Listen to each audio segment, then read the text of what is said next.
What if I told you that the incredibly common idea of your soul floating up to a cloudy heaven after you die, well, it isn't actually in the original Hebrew Bible at all. Yeah, it's a huge misconception, actually. Totally.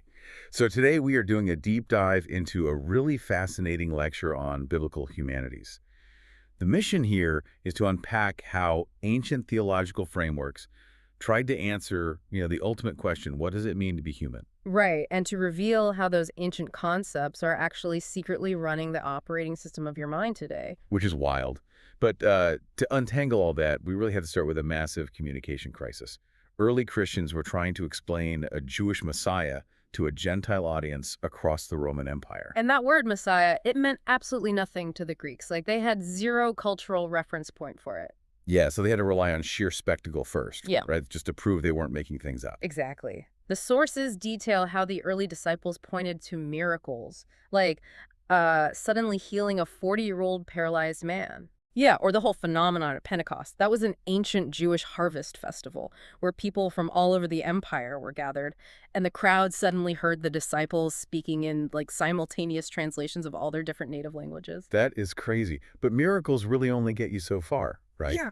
Because to actually explain the theology, you need a shared vocabulary. You do, yeah. The Apostle Paul had to find a way to bridge that enormous linguistic gap. But I always like to think of Paul as a brilliant modern marketer localizing a brand for a completely new demographic. Hmm. I mean, the Greeks didn't have a Messiah, but they did have the logos. Right, a lot. Yeah, in Greek philosophy, that was this divine organizing logic behind the entire universe. So Paul basically comes in and says, that invisible logic you guys were always talking about? Well, it just took on a physical human body. He literally used their own philosophical operating system to run a completely new program, which is genius, but it created this unintended collision. A collision between two massive, radically opposed worldviews, right? Yeah. Hellenism and Hebraism. Exactly. So Hellenism was developed by Greek elites in Athens.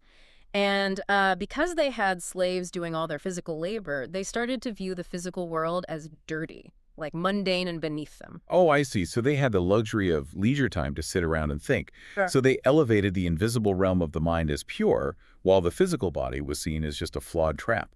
Right. It's highly dualistic. The ultimate goal in Hellenism is for the soul to escape this messy physical reality and ascend to some perfect, ideal realm. Which, wait, I have to push back here. Yeah. Because that sounds exactly like the popular modern idea of a soul floating up to heaven.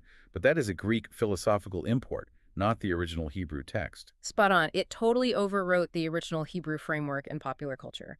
Because if you look at Hebraism, that framework was forged by oppressed people, largely slaves who were fighting for gritty physical survival every single day. So in their worldview, there is no split. None at all. The Yeah. body and spirit are one completely unified thing. The physical world isn't a trap to escape. It is the sacred space where everything actually matters. But wait, if the Hebrew worldview is entirely grounded in this physical earth and the dirt, how do they explain the afterlife?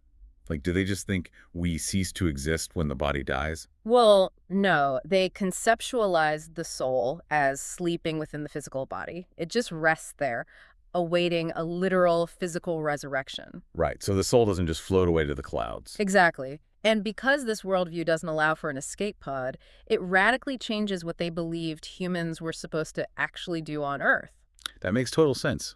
Because if you contrast it with, say, ancient Babylonian myths, those claimed humans were created merely to be slaves doing the grunt work for lazy gods. Yeah, and the biblical text completely flips that narrative. It frames humans not as slaves, but as heirs, active agents. Partners in the project, essentially, which requires actual autonomy. I mean, the texts argue the world was created with both good and evil present, specifically so humans could exercise genuine free will to overcome that evil. Right, you need that freedom. The goal isn't to endure Earth until you can leave it. The goal is to build the kingdom of God right here. Which leads to this incredible moral twist. The highest ideal isn't to conquer or sit on a throne, it's the golden rule of serving others. And this is modeled by a Habiru god. Yes, Habiru. That's the linguistic root of the word Hebrew, and it translates to a servant, a nomad, or a laborer. A god rolling up his sleeves to do the grunt work alongside humanity. I just love that image. It is such a sharp contrast to those Babylonian gods demanding to be served. It really is.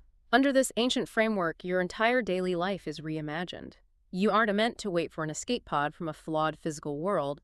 You are meant to roll up your sleeves and actively help complete it. That completely shifts how you view your own purpose. But it does leave you with a really heavy final question to mull over. Oh, definitely. If human free will only exists because there's evil and imperfection in the world for us to overcome, would achieving a perfectly flawless utopian society actually cost us our fundamental freedom? Wow. That's a huge question. Right. Just something for you to think about the next time you check your mental operating system.